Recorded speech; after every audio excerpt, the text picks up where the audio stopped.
प्रिय विद्यार्थियों साथियों, स्वागत है आपका आपके यूट्यूब चैनल आरएस क्लासेस में। आज हम करुण रस एवं रौद्र रस को भावार्थ एवं उदाहरण सहित समझेंगे। प्रयास करूंगी बड़े ही सरलता से आपको समझाने का, बिल्कुल आसान तरीके से आपको समझाने का प्रयास करूंगी। जो लोग मेरे चैनल पर नए हैं प्लीज़ सब्सक्राइब कर दीजिए, ज़्यादा से ज़्यादा लाइक और कमेंट्स कीजिए और हाँ, बेल आइकन की बटन को प्रेस कर दीजिए ताकि मेरे हर वीडियो की जानकारी आप तक आसानी से पहुंचते रहे। तो चलिए समझते हैं आज हम करुण और रौद्र रस को।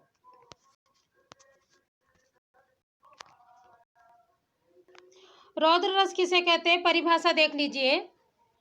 सहृदय के हृदय में क्रोध नामक स्थायी भाव का जब विभाव, अनुभाव और संचारी भाव से संयोग होता है तब वहाँ रौद्र रस की उत्पत्ति होती है।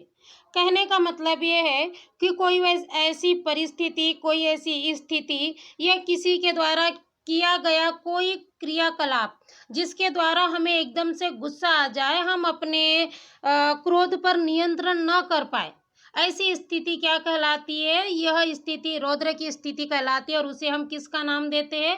रौद्र रस का नाम देते हैं। उदाहरण देख लीजिए, आपको आसानी से समझ आएगा।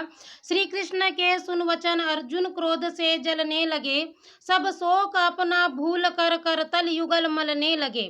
संसार देखे अब हमारे शत्रु रण में मृत पड़े, करते हुए यह घोषणा हो रहे उठकर खड़े। उस काल मारे क्रोध के तन कांपने उनको लगा, मानो हवा के जोर से सोता हुआ सागर जगा। मैंने पहले ही कहा कि आपको किस कविता में कौन सा रस है यह तभी पता हो सकता है जब आपको उसका अर्थ पता हो। तो सबसे पहले हम अर्थ देख लेते हैं, क्या है इसका। श्री कृष्ण के सुन वचन अर्जुन क्रोध से जलने लगे। ये उस समय की बात है जब महाभारत का युद्ध चल रहा था और अर्जुन बिल्कुल निराश हो गए थे। वो नहीं चाहते थे कि वह अपने जो सगे संबंधियों से लड़े। तब कृष्ण ने उनसे कहा कि तुम उन जो संबंधियों के लिए लड़ रहे हो जिन्होंने तुम्हारे पुत्र, इकलौते पुत्र का जिन्होंने वध कर दिया। यह जब अर्जुन ने कृष्ण के मुख से सुना तो सब शोक अपना भूल कर करतल युगल मलने लगे।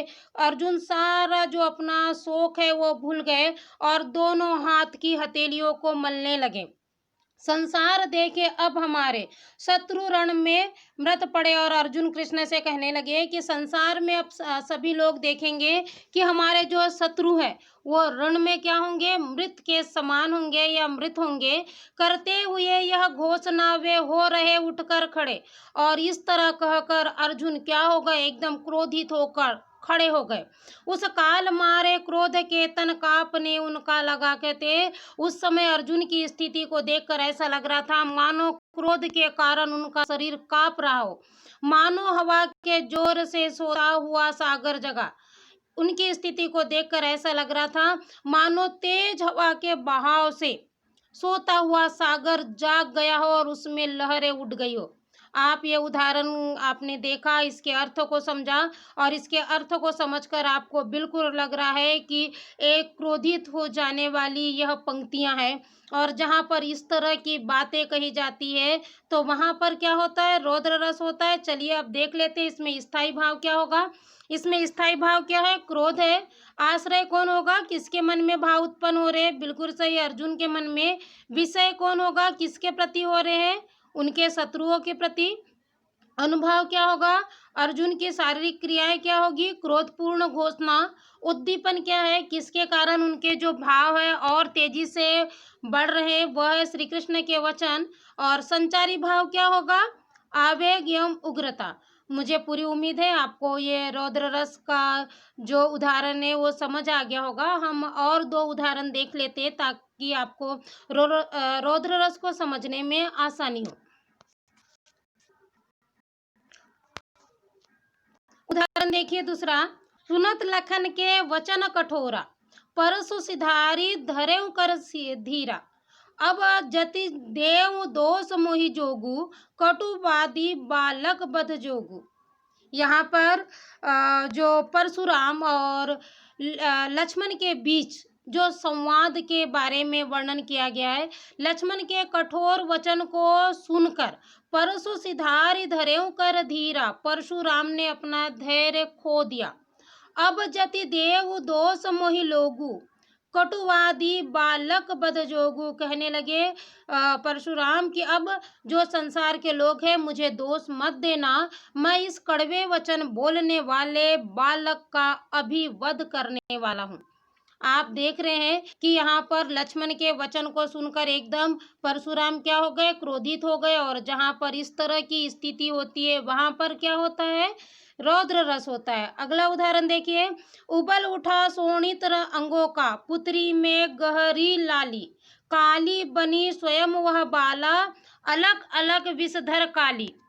यहाँ पर वीरांगना का वो है वर्णन किया गया है कि उसके जो वीरांगना है उसके जो शरीर का जो खून है वो क्या हो गया, प्रत्येक शरीर के प्रत्येक अंग में खून उबल उठा। उसके आंखों की जो पुतलियां हैं वो लाल हो गई।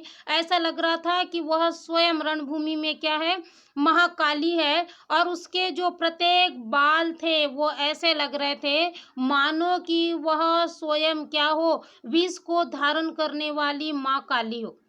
तो जहाँ पर इस तरह की स्थितियों का वर्णन होता है वहाँ पर क्या होता है, रौद्र रस होता है। और मुझे उम्मीद है मैंने आपको अर्थ बिल्कुल समझा दिया है, भावार्थ समझा दिया है और आपको अब रौद्र रस को पहचानने में बिल्कुल गलती नहीं होगी। चलिए अब हम करुण रस समझते हैं। करुण रस देख लेते हैं, परिभाषा समझ लीजिए। सहृदय के हृदय में शोक नामक स्थायी भाव का जब विभाव, अनुभाव और संचारी भाव से संयोग होता है तब वहां करुण रस की उत्पत्ति होती है। कहने का मतलब ये है कि जब कोई ऐसी स्थिति, कोई ऐसा भाव, कोई ऐसे क्रियाकलाप जिसको देखकर आपके हृदय से आह निकल उठे, आप पूर्ण रूप से संकुचित हो जाए, आपका मन, आपका हृदय बस रोने को रह जाए, ऐसी स्थिति क्या कहलाती है, करुण रस के रूप में हमारे सामने आती है। उदाहरण देखिए, आप और बेहतर समझेंगे। देखी सुदामा की दीन दशा, करुणा करके करुणा निधि रोहे, पानी परात को हाथ छुए नहीं, नैननी के जल सो पग धोए। यहाँ पर श्री कृष्ण और सुदामा के बारे में वर्णन किया गया है। सुदामा की करुण दशा देखकर, उनकी दीनहीन दशा को देखकर श्री कृष्ण क्या करने लगे, रोने लगे। उन्होंने अपने जो परात के पानी को बिल्कुल हाथ नहीं लगाया और अपने आंखों के जल से ही, नैनों के जल से ही उनके पैरों को धुलने लगे। उनकी स्थिति को देखकर, सुदामा की स्थिति को देखकर कृष्ण के आंखों से एकदम अश्रु धारा निकलने लगी। तो यह जो स्थिति है यह क्या है, करुणापूर्ण है। और इस स्थिति को हम क्या कहते हैं, करुण रस के रूप में हम जानते हैं। तो चलिए देख लेते हैं इसका स्थायी भाव क्या होगा। स्थायी भाव शौक होगा। आश्रय किसके मन में भाव उत्पन्न हो रहे हैं, श्री कृष्ण के मन में भाव उत्पन्न हो रहे हैं। विषय किसके प्रति हो रहे हैं, बिल्कुल सही, सुदामा के प्रति हो रहे हैं। अनुभाव क्या होगा, उनकी शारीरिक क्रियाएं क्या है कृष्ण की, कि नयनों के जल से वह क्या कर रहे हैं, पैर धो रहे हैं। उद्दीपन क्या होगा, सुदामा की करुण दशा। और संचारी भाव क्या होगा, विषाद और आवेग। तो मुझे उम्मीद है आपको यह परिभाषा और यह उदाहरण भी आसानी से समझ आ गया होगा। हम और दो उदाहरण देख लेते हैं ताकि आपको करुण रस भी आसानी से, सरलता से समझ आ जाए। चलिए हम अगले उदाहरण को समझते हैं। उदाहरण देखिए, जब जग मुझे तोड़ने आता मैं हंस हंस रो देता, जब तुम मुझ पर हाथ उठाती मैं सुधि बुद्धि खो देता, हृदय तुम्हारा सा ही मेरा इसको यूं न मरोड़ो, देखो मालिन मुझे न तोड़ो। यहाँ पर जो ये बात कही गई है मालिन और फूल के विषय में कही गई है। फूल मालिन से प्रार्थना करता है, जब जग मुझे तोड़ने आता मैं हंस हंस रो देता, कि जब संसार के लोग मुझे तोड़ने आते तो मैं हंसते हंसते रोने लगता हूँ। जब तुम मुझ पर हाथ उठाती मैं सुधि बुद्धि खो देता, कहता है फूल, कि जब मुझे यानी मेरा पालन पोषण करने वाली, मुझे जन्म देने वाली मालिन जब मुझे तोड़ने के लिए हाथ उठाती है, आगे हाथ करती है, तो मैं अपने होश हवास को खो देता हूँ। हृदय तुम्हारा सा ही मेरा इसको यूं न मरोड़ो।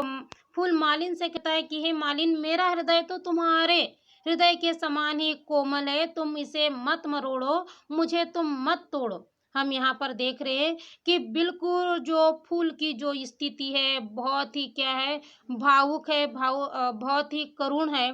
और जब इस तरह की बात होती है तो वहाँ पर कौन-सा रस होता है? करुण रस होता है। एक और उदाहरण देखिए, आपको और बेहतर समझ आएगा।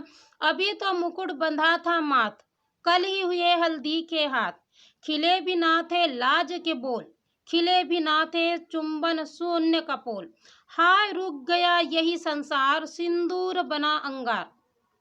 एक नवविवाहिता के बारे में यहाँ पर वर्णन किया गया है कि अभी तो क्या हुआ था, उसके सर पर केवल मुकुट बंधा था और कल ही उसके हाथों में हल्दी लगी थी। न तो वो अपने प्रियतम से प्रेम के बोल बोल पाई थी, ना ही उसे अपने प्रियतम का सानिध्य मिला था। हाय रुक गया यही संसार, कहती है, मगर उन दोनों के मिलन से पहले ही उसके जो पति की क्या हो गई, मृत्यु हो गई, और उसके लिए उसका सिंदूर अंगार के रूप में बन गया। तो यह स्थिति आपको पता है, जब किसी स्त्री के साथ, नवविवाहिता स्त्री के साथ इस तरह की अगर स्थिति होती है तो उस स्त्री को देखकर सभी का जो हृदय है पसीज जाता है। और यह जो स्थिति है बड़ी ही करुण होती है। तो मुझे उम्मीद है आप समझ गए होंगे कि जब इस तरह की बातें कही जाती है तो वहाँ पर क्या होता है, करुण रस होता है। और मुझे उम्मीद है आज आपको जो करुण रस है और साथ में रौद्र रस है, इसकी परिभाषा और इसके उदाहरण बिल्कुल ही आसानी से समझ आ गए होंगे और बिल्कुल आपसे कभी गलती नहीं होगी। मेरा प्रयास बस यही है कि मैं सरलतम रूप में आपको समझाने का प्रयास करूं। मैं रटाने में बिल्कुल विश्वास नहीं रखती हूं, क्योंकि जब आप बेहतर समझेंगे तभी आप बेहतर कर पाएंगे। तो यदि मेरा ये प्रयास सार्थक है तो प्लीज़ मेरे वीडियो को लाइक कीजिए, ज़्यादा से ज़्यादा शेयर कीजिए और अपने कमेंट्स मुझे ज़रूर लिख कर भेजिए। घर पर रहिए, सुरक्षित रहिए, अपनी पढ़ाई जारी रखिए। धन्यवाद।